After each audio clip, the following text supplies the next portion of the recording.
abrir en nuestras Biblias, hermanos, al libro de Segunda de Pedro, la segunda epístola de Pedro, y casi al final de la Biblia. Los hermanos que estuvieron el miércoles tuvieron ya como una prevista de lo que vamos. El miércoles estudiamos todo el libro, de hecho leímos todo el libro, es cortito, 3 capítulos, y dimos un poco de contexto de esta segunda epístola del apóstol Pedro. Y hoy vamos a estar viendo los primeros 15 versículos, hermanos, de este libro de Segundo de Pedro. Entonces, como son 15 versículos, voy a pedir que así sentados, pero que lo lean conmigo, yo el 1, ustedes el 2 y así alternadamente. Y en el 15, el último versículo que vamos a leer ahorita, vamos a unirnos para leerlo todos juntos. Ok, yo el 1, ustedes el 2 y así cada otro versículo hasta llegar al versículo 15. ¿Están ahí, hermanos? Segundo de Pedro 1, dice la palabra de Dios: Simón Pedro, siervo y apóstol de Jesucristo, a los que habéis alcanzado por la justicia de nuestro Dios y Salvador Jesucristo, una fe igualmente preciosa que la nuestra.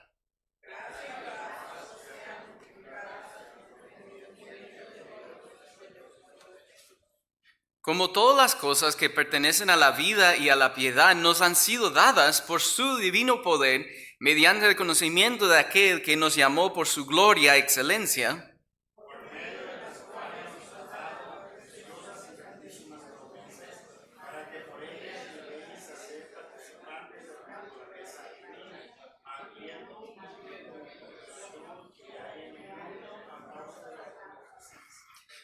Versículo 5, vosotros también poniendo toda diligencia por esto mismo, añadid a vuestra fe virtud, y a la virtud conocimiento.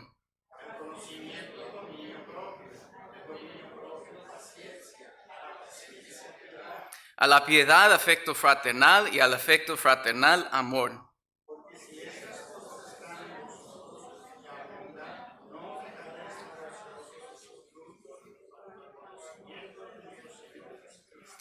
Pero el que no tiene estas cosas tiene la vista muy corta, es ciego, habiendo olvidado la purificación de sus antiguos pecados.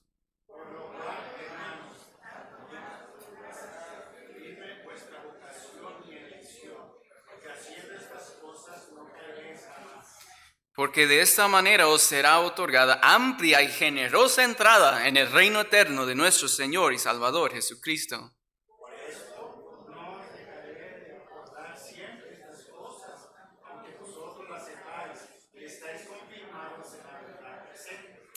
Pues tengo por justo, en tanto que estoy en este cuerpo, al despertaros con amonestación.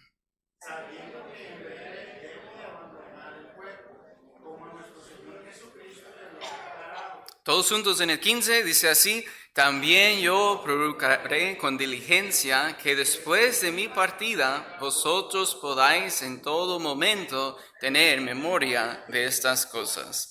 Muy bien, vamos a orar. Gracias, Dios, por este día. Gracias por el buen clima de esta mañana que pudimos llegar con bien aquí al templo. Gracias por todos los hermanos que están aquí, por los que están afuera, como el pastor ahorita, que los cuide, los traiga con bien a la ciudad, los que están batallando con enfermedad o desánimo, lo que sea también, Señor, que usted los levante en su cuerpo, en su alma, su espíritu, Señor. Y por todos nosotros, Señor, estamos aquí porque reconocemos que necesitamos su ayuda. Si no lo ocupáramos, Señor, mejor estaríamos haciendo otra cosa esta mañana, pero estamos aquí porque sabemos que tenemos necesidad de su ayuda en nuestras vidas. Y pido, Señor, que usted use este texto, este pasaje de Segundo de Pedro en nuestras vidas. Ayúdenos a poder entenderlo un poquito mejor esta mañana, pero no solo entenderlo mejor, Señor, porque solo conocerlo no nos va a ayudar mucho si no lo ponemos en práctica en nuestras vidas. Y pido eso sobre todo, Señor, que nos quita a veces la distracción, quizás el orgullo, la obstinación de pensar, pues yo estoy bien, no necesito cambiar, mientras aquí su palabra está diciendo que sí necesitamos cambiar, sí necesitamos crecer continuamente. Ayúdenos, Señor, a tomarlo directo a nuestro corazón y cambiar nuestras vidas a base de su palabra este día, Señor. Pido que bendiga todo el servicio y pedimos una bendición especial y una ayuda especial para la familia de la hermana Jazmín en este tiempo, Señor, también. En el nombre de Cristo Jesús. Amén. Como dijo el hermano Luis, hermana, estamos con usted y su familia. Y sé que la hermana Valladares recientemente perdió a un ser querido. No hace mucho tiempo perdimos al hermano José Dávila, el hermano Mariano, el esposo de la hermana Salguero. Y dice la Biblia en Eclesiastés, hermanos, que es mejor ir a la casa de luto que a la casa de fiesta. ¿Y por qué? Uno pensaría, ¿por qué? Si no debemos gozarnos como cristianos. Pero, hermanos, lo que está diciendo es que la muerte es algo que nos va a venir en la vida. Si Cristo no viene antes, a todos nos va a tocar un día. Y debemos estar pensando en ello, no así como fatalistas, así como viviendo en temor todos los días, me voy a morir, quizás va a ser hoy. No, pero hay que vivir en confianza en el Señor, en nuestra fe, lo que vimos aquí, pero pensando más allá, pensando en la realidad que un día no vamos a estar aquí. Y como dijo Jesús mientras Él estaba aquí, guardando tesoro en el cielo, porque aquí todo se va a quemar, todo se va a acabar. Hay que pensar en la vida que sigue. Y la muerte es triste, pero es la realidad de este mundo. Y sabemos que la muerte entró por el pecado.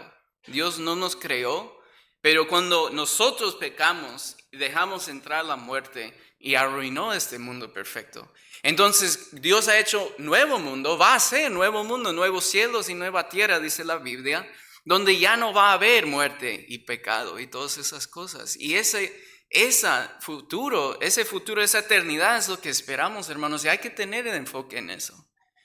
Y por eso dice David, mejor estar en la casa de luto que en la casa de fiesta. En la casa de fiesta la gente quiere olvidarse de la realidad, quiere olvidarse de sus problemas, pero se acaba la fiesta y los problemas siguen allí. La muerte sigue allí. No podemos evitarlo. Y mejor es tener nuestro enfoque en la realidad, que es un día esta vida va a acabar. Y hermanos, viendo lo que está pasando en Israel y en el mundo en general, yo honestamente dudo que voy a llegar hasta mi vejez. Honestamente, si no muero antes, yo creo que es muy posible que Cristo venga en nuestra generación. Se están viendo cosas, hermanos, que jamás han visto antes. Y uno dice, ¿hasta cuándo?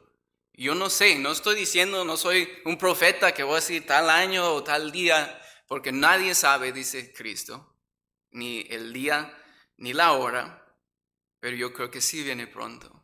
Y eso nos debe despertar un poco, porque a veces estamos durmiendo espiritualmente, enfocados en cosas del mundo, no malas cosas, pero el trabajo, la carrera, comprar una casa, quizás comprar un nuevo vehículo. Tenemos planes quizás con los hijos, los nietos, lo que sea. Y todo esto es bueno, hermanos. Tenemos que vivir en este mundo, pero que recordemos, hermanos, que estas cosas al final se van a quedar aquí. Y lo que importa es lo eterno, lo que hacemos para el Señor mientras estamos aquí. Entonces, trabajando, yendo a la tienda, comprando, vendiendo, lo que sea, todo lo que estamos haciendo, que nuestra mente recuerde, lo más importante de esta vida es nuestra relación con el Señor. Y hay que asegurar que esa está bien. Eso es lo más importante, lo fundamental, hermanos. Y que en un día se va a acabar. Y de hecho, aquí llegamos a 2 de Pedro y como vimos leyendo, él dice que pronto viene mi partida. Él ya era anciano. Pedro fue el discípulo bien tremendo, hermanos. Tremendo de las dos formas. Tremendo de lo bueno, valiente. Y wow, cómo tenía tanta fe. Fue solo Pedro el que salió del barco, ¿se acuerdan? Y caminó sobre el agua con el Señor Jesús. Solo fue Pedro. Pero también fue tremendo de lo malo. Siempre hasta regañando a Jesús. Porque Jesús dice, voy a ir y voy a morir. Y Pedro, ¿cómo crees, Señor? No va a pasar así.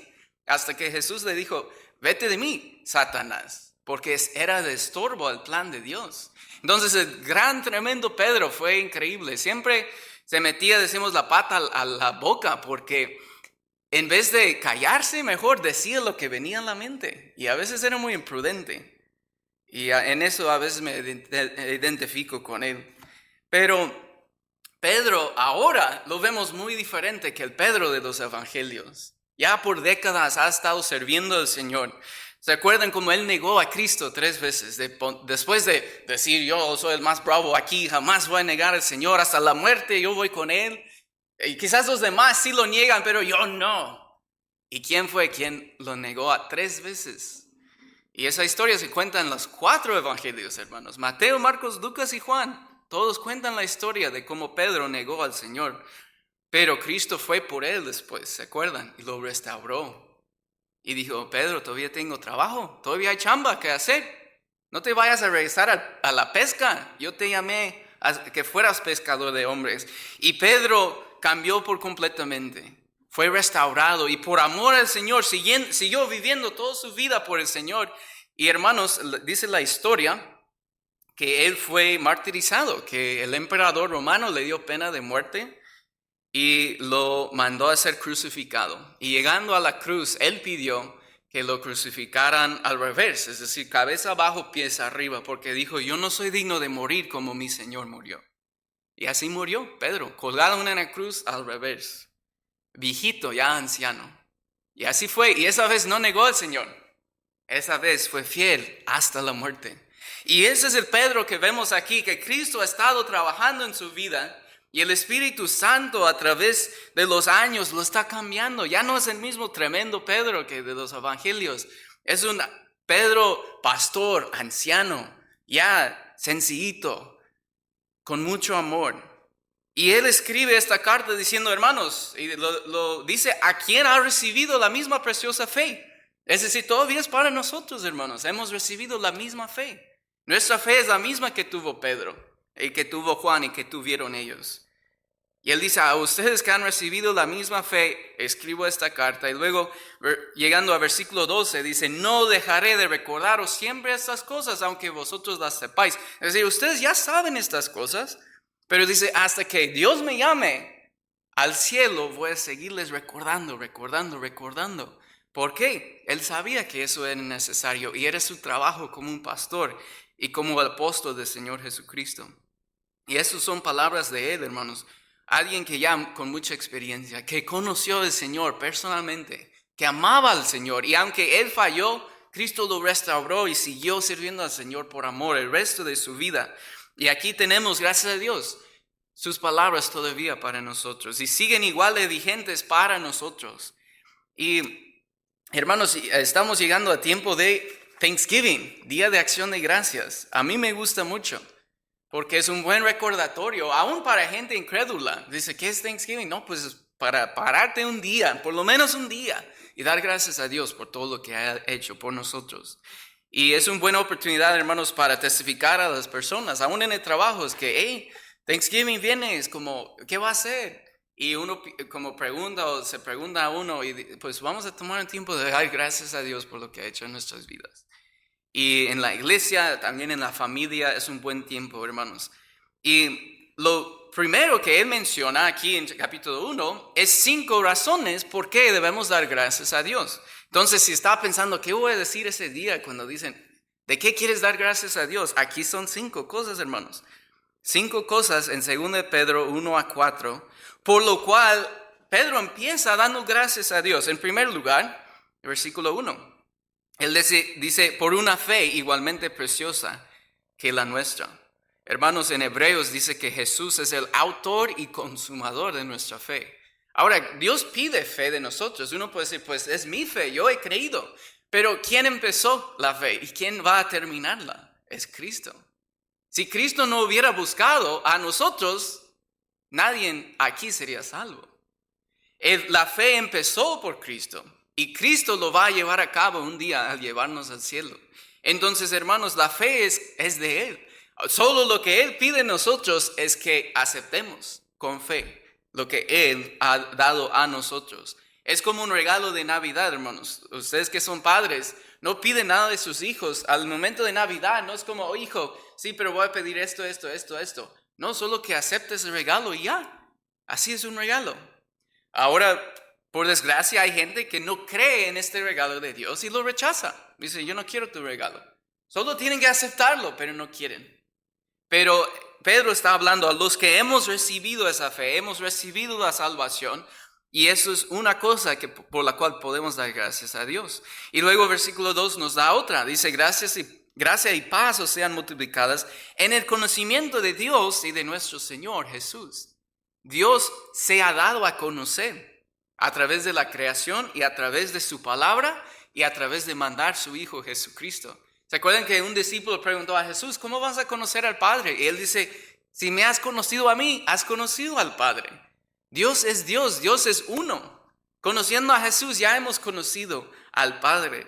Y eso es lo que Dios está explicando aquí. Hermanos, sin la Biblia, ¿qué sabríamos de Dios? ¿Qué esperanza tendríamos para la vida que sigue de esta?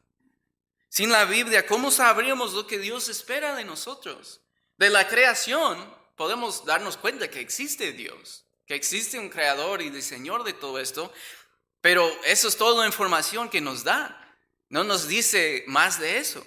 Entonces, si no hubiera venido a Dios hablando a los profetas desde Moisés, que escribió los primeros 5 libros de la Biblia, hasta el libro de Apocalipsis, al profeta Juan, no tendríamos ese conocimiento. Si no hubiera venido Cristo en persona, no sabríamos cómo es Dios.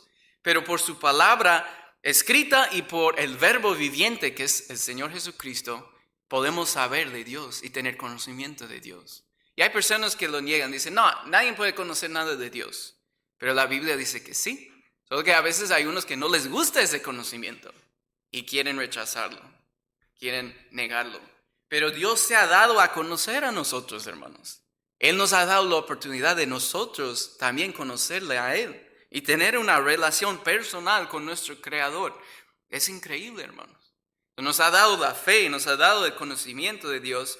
Versículo 3, la tercera cosa. Dice, como todas las cosas que pertenecen a la vida y a la piedad nos han sido dadas por su divino poder mediante el conocimiento de aquel que nos llamó por su gloria y excelencia. Ahora es increíble, dice que todas las cosas que pertenecen a la vida y a la piedad, piedad es temer a Dios y caminar con Dios como Dios manda, dice, nos han sido dadas. Quiere decir que otra cosa por lo cual dar gracias a Dios es, Él nos ha dado todo lo que necesitamos para vivir la vida como debemos vivirla.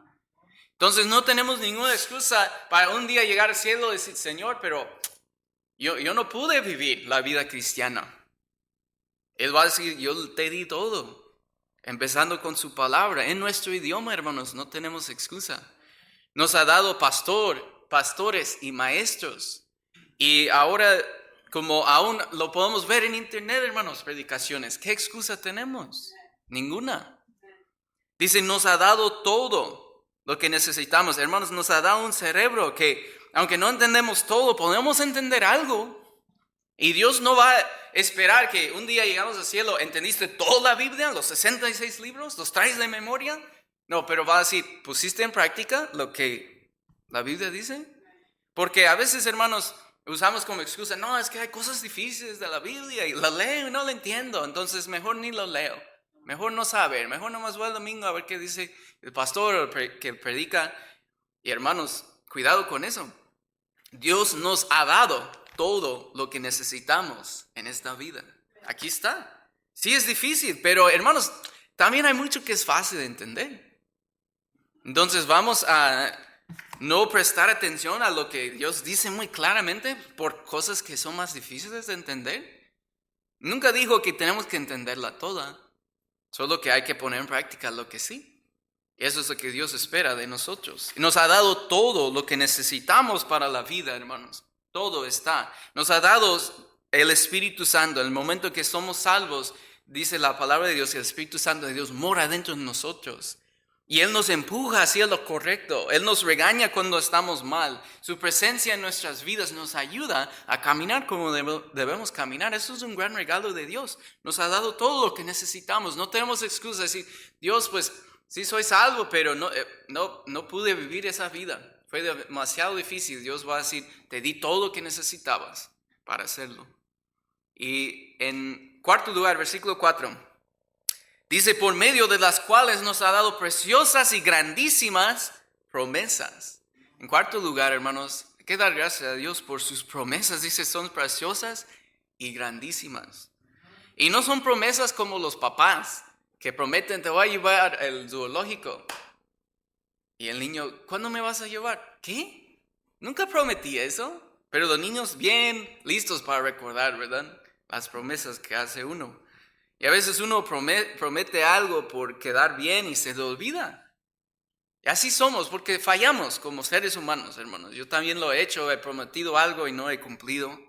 Pero las promesas de Dios son preciosas, dice, grandísimas. Y porque Dios no puede mentir, sabemos que se van a cumplir. No son promesas de político, hermanos, para solo hacerse popular, para que votemos por él y ya con su salario y todos sus beneficios, nada, ni le pelamos, ¿verdad? No, lo que Dios da, Él va a cumplir porque Él es fiel. Son preciosas y grandísimas, hermanos. ¿Cuántas? Hay, yo creo que miles, cientos y miles de promesas en la Biblia. Como dijo, para mí una de las más preciosas es lo que dijo en Juan a sus discípulos antes de irse. Dijo, voy a preparar un lugar para ustedes. Qué increíble, hermanos. Escuché uno que dijo, si Dios creó todo el mundo en 7 días, 6 días, pero ha estado preparando allá por 2000 años, hermanos. Estamos viviendo en un basurero a comparación. No sé cómo va a ser exactamente, hermanos, pero eso es una grande promesa. Si Cristo dice, estoy preparando un lugar para ustedes, Él lo va a cumplir. Él es Dios y no miente. Él no puede mentir. Está en contra de su misma naturaleza. Y en quinto lugar, hermanos, la segunda parte del versículo 4. Dice, para que por ellas llegases a ser participantes de la naturaleza divina, habiendo huido de la corrupción que hay en el mundo a causa de la concupiscencia. Hablamos de esto el miércoles. Concupiscencia, hermanos, sencillamente es deseos sin freno. Concupiscencia es dar lugar, como rienda suelta decimos, a los deseos y pasiones sin ningún freno. Eso es concupiscencia. Y se va a manifestar en cada persona de diferente forma. Todos tenemos diferentes deseos y pasiones que otros. Pero si cada quien no tuviéramos freno, hermanos, ¿qué miedo daría en este mundo? Imagínense el mundo, hermanos, sin policía, sin gobierno, sin ley, sin consecuencias. ¿Cómo sería el mundo? Sería un desenfreno, un caos completo. Aún así es un caos a veces, y eso con leyes. ¿Sí me explico? Porque el corazón, dice la corrupción que hay en el mundo. El corazón humano es corrupto. El pastor habló de eso la semana pasada, la depravación del hombre, su corazón siempre pensando y queriendo lo malo. Eso es lo que Dios nos sacó de eso, hermanos. ¡Qué bendición! Hay que dar gracias a Dios porque dice, no solo nos sacó de la corrupción de este mundo por las concupiscencias, esos deseos sin freno alguno, porque Dios nos ha creado con buenos deseos, pero si los dejamos nomás ir, sin límites, sin freno, vamos a meter a todo tipo de pecado. Pero Dios nos sacó de esa perdida manera de vivir y dice que nos hizo participantes de la naturaleza divina, la naturaleza de Dios. Eso es increíble. Ahora sí podemos. Estábamos hablando por unas semanas del fruto del Espíritu, hermanos. Ahora sí, porque el Espíritu mora en nosotros, podemos producir gozo, paz, amor, paciencia, benignidad, bondad, fe, templanza, todas esas cosas, hermanos. ¿Por nosotros mismos, porque somos tan buenos? No. No sale de nosotros, son frutos del Espíritu que mora ahora dentro de nosotros. Y si estamos produciendo esos frutos, no es porque somos la gran cosa, es porque Dios está trabajando y nosotros estamos dejándole trabajar en nuestras vidas.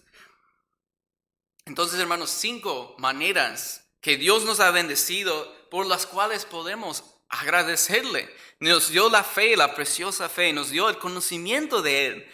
Nos dio todo lo que necesitamos para vivir bien en este mundo. Nos dio promesas firmes, preciosas y grandísimas. Y nos dio ser participantes, ese privilegio de ser participantes de su misma naturaleza, hermanos. Eso es increíble. Pero no para ahí. Versículo 5. Vosotros también. ¿Qué quiere decir? Dios ha hecho mucho. Versículo 1, versículo 2, versículo 3, versículo 4. Versículo 5 dice, vosotros también, es decir, vosotros es español por decir ustedes. también, ¿qué? Tienen algo que hacer. La gratitud, hermanos, no solo es sentarnos ahí y decir, qué bonito, Dios ha hecho tanto por nosotros. Dice versículo 5, vosotros también tenemos algo que hacer. Gratitud es poner en acción, a base de todo lo que Dios nos ha dado a nosotros, hacer con diligencia lo que Él pide de nosotros. Esa es gratitud. Hermanos, como los que tienen hijos, ¿cómo se sentirían si sus hijos, gracias por lo que hacen por mí, gracias por esto, y luego salen y hacen lo que les pega la gana? Y tú dices, no hagas eso, haz esto, y no les importa nada. Pero están ahí, muchas gracias por todo lo que hace, por todo su amor, toda su paciencia. Se va a decir, no me vengas con palabras de gracias si no vives como debes vivir. Muestras una falta de gratitud por tu manera de vivir, porque te vale lo que te digo. ¿Sí me explico, hermanos? ¿Cómo nos vería Dios si vimos, ya, gracias Dios, haz día de acción de gracias, gracias por el pavo, gracias por los hermanos que trajeron, por las hermanas que hicieron el pavo, por los que hicieron los postres, qué bendición, gracias Dios. Y luego vivimos como queremos vivir. Eso no es gratitud.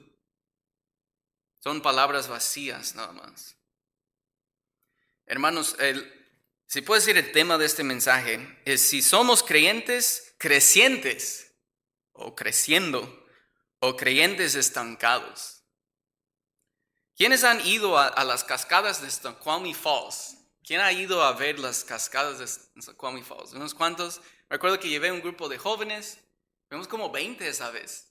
Fue interesante, por decirlo. Pero fuimos a ver las cascadas y he llevado a veces visitantes. Llevé a mis suegros una vez que ellos llegaron, porque es impresionante. Pero una vez llevé, creo que fue el pastor Castillo, una vez que tenía que regresar a Seattle y pasamos por allí. Y a veces hay temporadas cuando no está dando mucho. Está como el agua, porque está seco, no hay mucho. Pero hermanos, cuando empieza a derretir toda la nieve, todo el agua, está poderosísimo. Hasta a un lado ni puedes escucharte a ti mismo porque está haciendo continuamente. Las cascadas se están cayendo. Cada vez que yo voy, veo gente que se ve turístico. Están tomando fotos, wow, qué bonito, y van. La gente va a verlo. ¿Por qué? Es agua moviéndose, es agua que va de un lugar a otro. Y llama la atención. Al contrario, hermano, llegando a Tieton, si vas por toda la Summerview, te subes y te bajas y llegas a Cowiche y luego das vuelta y sigues y llegas a Tieton. Y he trabajado mucho, yo con hermano Gabriel, haciendo unos techos de nueva construcción allá este año. Y como también desde junio estamos yendo domingos en la tarde a una iglesia allá a ayudar, entonces vamos mucho. Y a un lado, justo entrando a Tieton, hay como una presa chiquita, un laguito, no sé qué es, pero empezó en el verano a apestar bien feo. Antes de llegar a esa como presita, ya sabías que llegabas a Tieton porque ya apestaba desde lejos. ¿Por qué? La diferencia entre las cascadas de Snoqualmie, que todos quieren ir y tomar fotos y ver, nadie está ahí tomando fotos en el triste charquito de pantano de allí en Tieton. No sé qué es. Me imagino que tiene que ver con los campos ahí, como donde el agua se queda, pero es agua estancada, hermanos. Es agua que no se está moviendo por nada, está nomás ahí, encerrado y no se mueve. ¿Y qué es lo que pasa? Con el tiempo se van creciendo los organismos, no sé qué cosas biológicas crecen allí, pero luego los animales van y hacen sus cosas allí y quizás hay como pajaritos hasta muertos y todo está nomás ahí sentado. Y viene el sol y lo calienta y todo eso y apesta desde lejos. Hermanos, como creyentes, somos como la cascada que está moviendo, constantemente creciendo, o somos como estancados, como ese charquito allá. Estancado quiere decir, estoy contento donde estoy, ya no me voy a mover. Un cristiano estancado, hermanos, es alguien que está satisfecho con su crecimiento hasta ahora y dice, hasta ahí, estoy bien, no necesito crecer más. ¿Y qué pasa con un cristiano estancado? Igual empieza a apestar, hermanos, espiritualmente hablando. Quizás no literalmente, hermano, pero espiritualmente hablando. Y eso es lo que está hablando Pedro. Está diciendo, ok, Hay mucho que dar gracias a Dios, pero vosotros también, versículo 5, vosotros también necesitamos hacer nuestra parte. Y vamos a ver esta lista en versículos 5 a 7, enfocar el mensaje en sí en estos versículos. Dice, vosotros también, ¿qué es nuestra responsabilidad para mostrar la gratitud al Señor por lo que ha hecho por nosotros? Dice, en primer lugar, poniendo toda diligencia por esto mismo, añadida a vuestra fe, virtud, a la virtud, conocimiento, al conocimiento, dominio propio, al dominio propio, paciencia, a la paciencia, piedad, a la piedad, afecto fraternal, y al afecto fraternal, amor. Por si estas cosas están a vosotros y abundan, no os dejarán estar ociosos ni sin fruto en cuanto al conocimiento de nuestro Señor Jesucristo. Hay dos evidencias de que algo está vivo, hermanos. Algo que produce fruto, quiere decir que está vivo. Hablamos de los frutos del Espíritu. Si alguien está produciendo los frutos del Espíritu, quiere decir que está vivo espiritualmente. Y en segundo lugar, está creciendo. Por eso tienen que podar cada año, hermanos, los mismos tristes árboles. ¿Por qué? Se están creciendo, eso es bueno. Si sale y no han crecido nada, eso es malo. Quiere decir que van a morir, que ya van muriendo. ¿Sí me explico, hermanos? Dos evidencias de vida en algo, un organismo, es producir fruto y crecer. Entonces, hermanos, ¿estamos vivos? Espiritualmente hablando, ¿estamos produciendo fruto? Ya hemos hablado de los frutos del Espíritu. Hoy quiero enfocar en esto. ¿Estamos creciendo? ¿Hay crecimiento en nuestra vida? ¿O estamos como el charco estancado que solo está produciendo algas y enfermedad? Pues Él nos dice cómo. Aquí en versículos 5 a 7, hermanos, nos dice cómo. En primer lugar, dice, vosotros también. ¿Cómo crecer espiritualmente? Poniendo toda diligencia por esto mismo. Eso es donde empezamos a fallar, hermanos. Diligencia, decimos en mexicano, es echar ganas. Diligencia habla de dedicarnos con urgencia a algo. Eso es la palabra diligencia, dedicarnos con urgencia. Y dice, a este proceso de crecer espiritualmente debemos dedicarnos con urgencia. El problema, hermanos, es que a veces somos diligentes, pero para otras cosas. Todos somos diligentes en algo. A veces somos muy diligentes para ver cierto programa en la tele. Ahí estamos dedicados, con urgencias, ya se va a poner. O ver un partido, así soy yo. Ya voy a pisar mi propio callo, hermanos, para que no se sientan mal. Todos somos pecadores, todos tenemos diferentes batallas, hermanos. Pero si van a jugar mi equipo, como hoy los Broncos juegan a 5:30, ni modo, voy a quizás agarrar el segundo tiempo.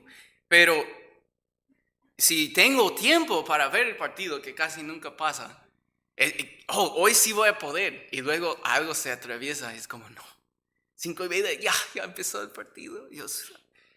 ¿Por qué? Porque dedicamos con urgencia a lo que nos interesa, ¿verdad? Todos nos dedicamos a algo. Todos somos diligentes en algo. Si es un juego, en teléfono, en PlayStation, en Xbox, ahí estamos dedicados con urgencia a ganar el siguiente nivel, o avanzar el siguiente nivel, o cumplir una misión. ¿Sí me explico, hermanos? Somos dedicados a algo. Puede ser un deporte, puede ser ejercicio. Yo digo, qué flojera. Pero a veces, veo gente que está ahí todos los días y les gusta y se les nota que están allí todos los días. Pero se dedican a eso porque les interesa. Está bien, sí, eso es, tu interés no es algo malo, quizás con que no quieras llamar la atención nomás, pero si lo haces por ti mismo, por tu propio bien, está bien. Deportes, hermanos, nos interesa. Hacemos tiempo, hermanos, para lo que nos interesa. Entonces, quiere decir que usted no está creciendo espiritualmente es porque no ha tenido interés en hacerlo, no ha puesto diligencia en eso. Diligencia es dedicarnos con urgencia. Es lo que Pedro está diciendo, hermanos. Somos diligentes en muchas áreas, quizás en el trabajo, quizás en muchas áreas, pasatiempos. A veces, de nuevo, no cosas malas necesariamente. En la escuela quizás, pero lo que Dios está diciendo, lo más importante para ponernos a chambear, echar ganas, es en nuestro crecimiento espiritual. Eso es lo más importante. Pero a veces es lo que más descuidamos. Porque todo lo que endereza, ahí vamos a estar el tiempo. Cuando se puede, ahí vamos a estar. echándole ganas en lo que nos interesa. Hay que poner nuestro crecimiento espiritual en primer lugar, como prioridad en nuestras vidas, y dedicarnos con urgencia a crecer espiritualmente. Y luego nos dice cómo. Primero tenemos que poner esa dedicación, y luego dice añadid a vuestra fe virtud. Ok, hemos creído en Jesucristo, y hay muchos cristianos que hasta ahí se quedan. Estaba hablando con el pastor Daniel Piña, vino a hacer la conferencia de jóvenes que tuvimos en octubre, un rally de jóvenes un día. Y él estaba hablando de eso. Dice, donde quiera que he visto, por todos lados de Estados Unidos, México, donde he predicado, Puerto Rico, dice, veo muchos que creyeron en Jesucristo y hasta ahí llegaron espiritualmente. Y se lo veo por todos lados. Y dice Pedro, creo que Pedro veía lo mismo. Y por eso dice, hermanos, como anciano, ya me voy a morir, les dejo este consejo, les dejo esta exhortación, añadir a vuestra fe virtud. ¿Qué es virtud? Virtud habla de vivir en excelencia moral, hermanos. Vamos a ver un ejemplo de esto en Daniel capítulo 6. Vamos a ver cada cualidad y brevemente ver lo que significa y un ejemplo de ello. Daniel 6, versículo 4. Daniel 6, versículo 4. Ok, hermanos, ¿cómo vamos a crecer espiritualmente? Primero, echando ganas, dedicándonos con urgencia a esto, poniendo interés en esto, como debe de ser.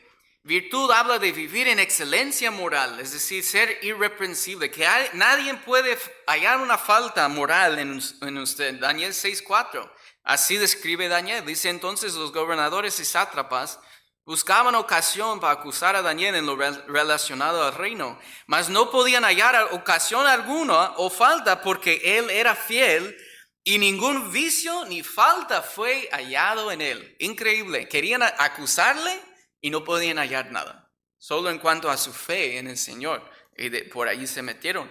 Y sabemos la historia. Se lo echaron a foso de los leones y Dios los sacó y no los permitió dañarle. Pero Daniel es un ejemplo de virtud, hermanos, excelencia moral. Alguien podía ver su vida y decir, no, hay una tacha aquí, hay un error, hay una falta aquí, hay un vicio, hay algo que puedo decir, no, eso está mal. Eso estamos hablando de virtud, es excelencia moral. Hermanos, hay que recordar que si somos cristianos, que nos decimos ser cristianos, que llevamos el nombre de Cristo sobre nosotros, debemos vivir en excelencia moral. Que nadie puede decir, no, es hermano, pero no sé, no, me da mala espina. O no creo que sea buena persona. Por X razón, hermanos. Virtud es excelencia moral. Es lo que como Cristo nos quiere que nosotros estemos andando y caminando en esta vida. ¿Por qué? Tinieblas hay donde quiera, hermanos. Dios quiere que seamos una diferencia en este mundo, caminando en luz. Que no pueden decir, no hay nada de tinieblas en esta persona.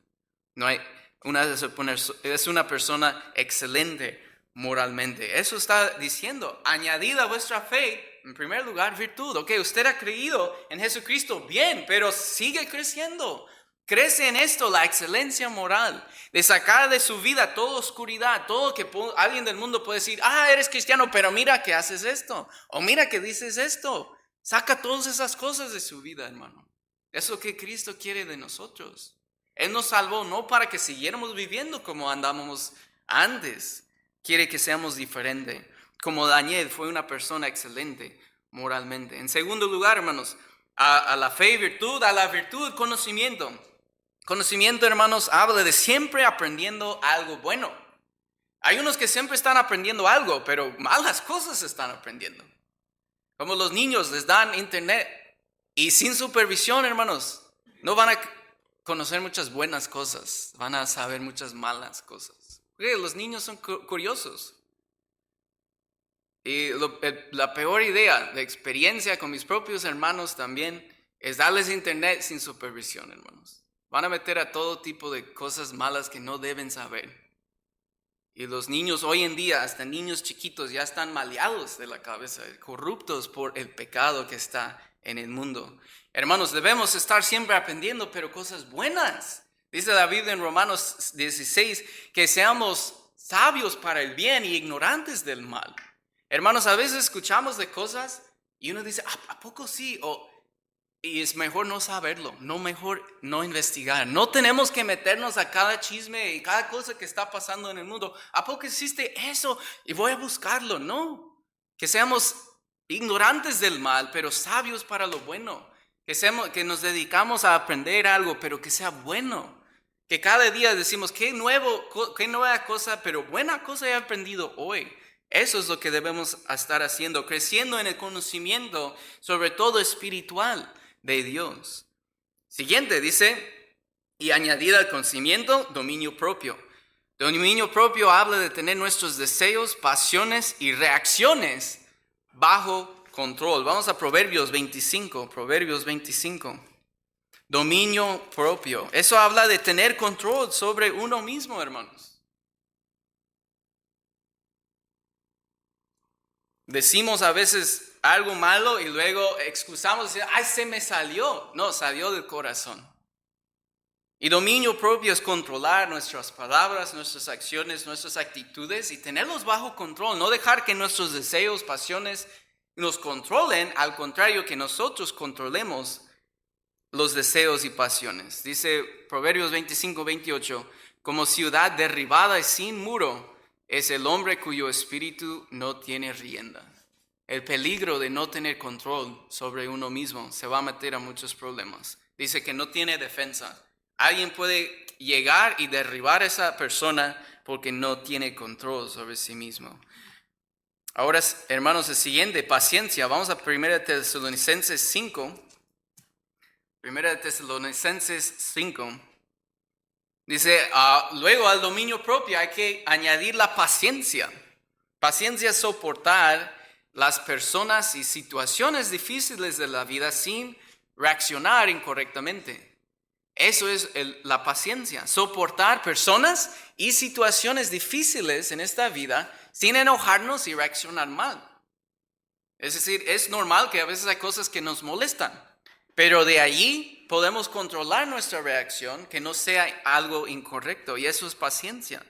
Dice el 1 Tesalonicenses 5:14, también os rogamos, hermanos, que amonestéis a los ociosos, que alentéis a los de poco ánimo, que sostengáis a los débiles, que seas pacientes para con todos. Pacientes para con todos. Hermanos, paciencia no es lo mismo que pasividad. Unos piensan que ser paciente es ser pasivo, que la gente te puede pisar y abusar de ti y tú no dices nada, bien calladito. No, paciencia no es así.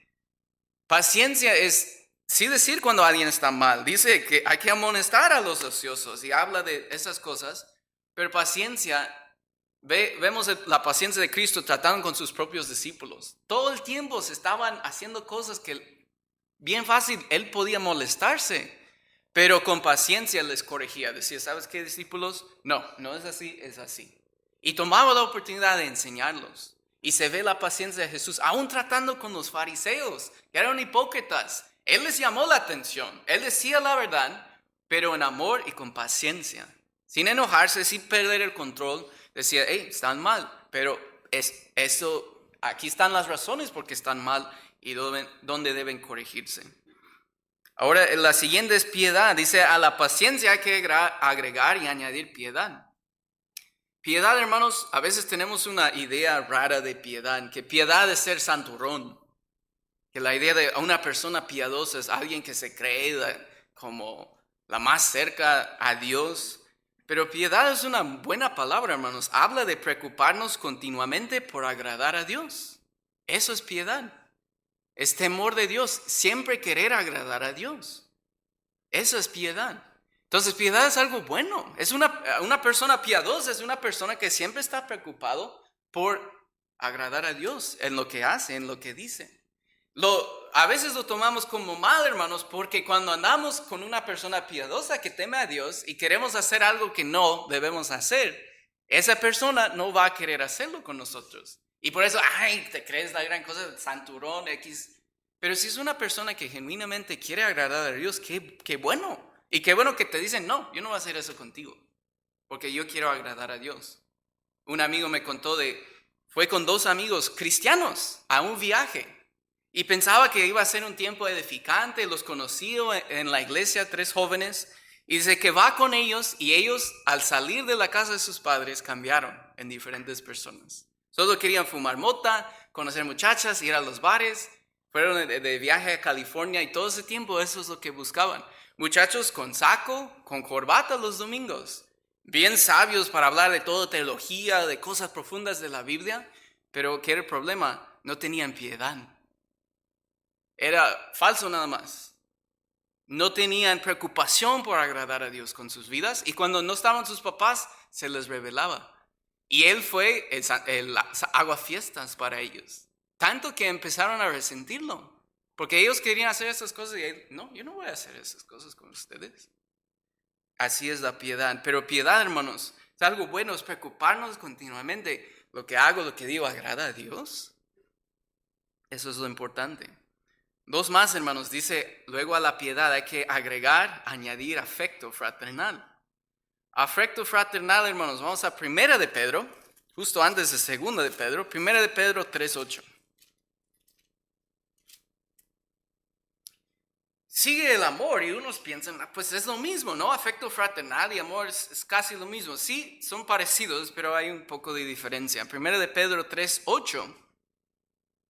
1 de Pedro 3:8. Afecto fraternal es mostrar interés genuino en los hermanos. Dice 1 de Pedro 3:8, finalmente sed todos de un mismo sentir, compasivos, amándoos fraternalmente, misericordiosos, amigables. Hermanos, afecto fraternal es un paso diferente que amor, porque a veces amamos personas que realmente nos caen mal, pero mostramos amor de todos modos, y ese es el amor que Dios quiere que mostremos. Pero afecto fraternal está diciendo, traten de caerles bien. Llévense bien entre ustedes como hermanos.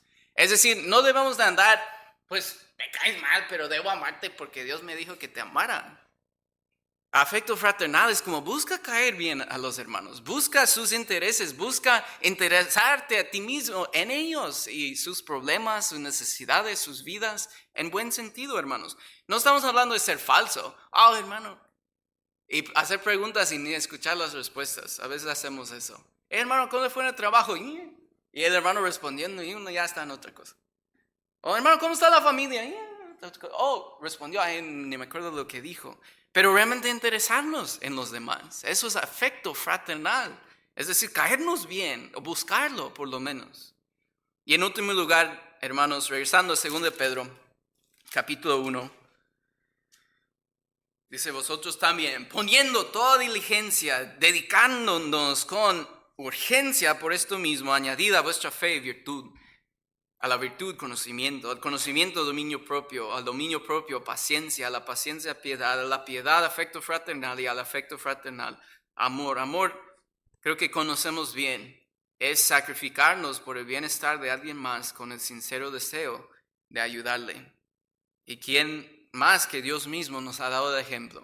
De su propio sacrificio de su Hijo para nuestro bienestar, no buscando algo para Él mismo, solo buscando el bienestar de nosotros. Se sacrificó con el sincero deseo de ayudarnos y sin pedir nada en cambio, sin exigir más bien nada en cambio. Sí pide nuestra fe, pero sin exigirnos nada a la fuerza. Hermanos, y eso es como amor, es la última porque es como la cereza arriba del pastel. Y dice, amor cubre multitud de pecados. Con amor, hermanos, es más esencial que tengamos. Y de nuevo, versículo 8, porque si estas cosas están a vosotros y abundan, no os dejarán estar ociosos ni sin fruto en cuanto al conocimiento de nuestro Señor Jesucristo. Les pregunto, hermanos, este año de 2023, ¿usted ha crecido en alguna de esas áreas? Si no, quiere decir que quizás estamos estancados y apestando espiritualmente.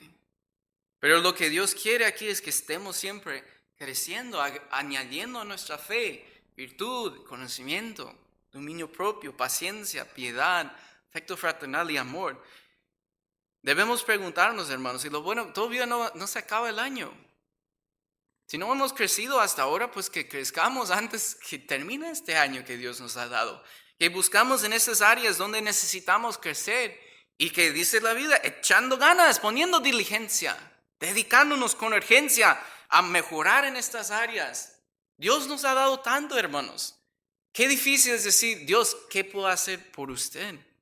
Usted me ha hecho tanto por mí, ¿qué puedo hacer por usted? Eso es gratitud, hermanos. Y les animo, en este día de acción de gracias vamos a celebrarlo el miércoles, luego el jueves quizás en familia o con amigos o lo que sea. Hermanos, que ese pensamiento de 2 de Pedro esté en nuestros corazones.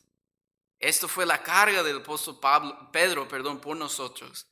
Que basado en todo lo que Dios ha hecho, no solo decirle gracias, pero decir gracias con nuestra vida, creciendo espiritualmente. No estando contentos con, pues ya creí, ya soy salvo, eso es lo que importa, pero creciendo constantemente, para que en vez de ser un cristiano estancado, seamos cristianos crecientes, siempre creciendo y dando gloria al Señor con nuestras vidas. Vamos a orar. Gracias, Señor, por este día que nos ha dado. Gracias por la atención de los hermanos y pido, Señor, que nos ayude a través de este texto que hemos visto de 2 de Pedro, a aplicarlo a nuestras vidas, Señor. Gracias. Te pido en el nombre de Cristo Jesús. Amén.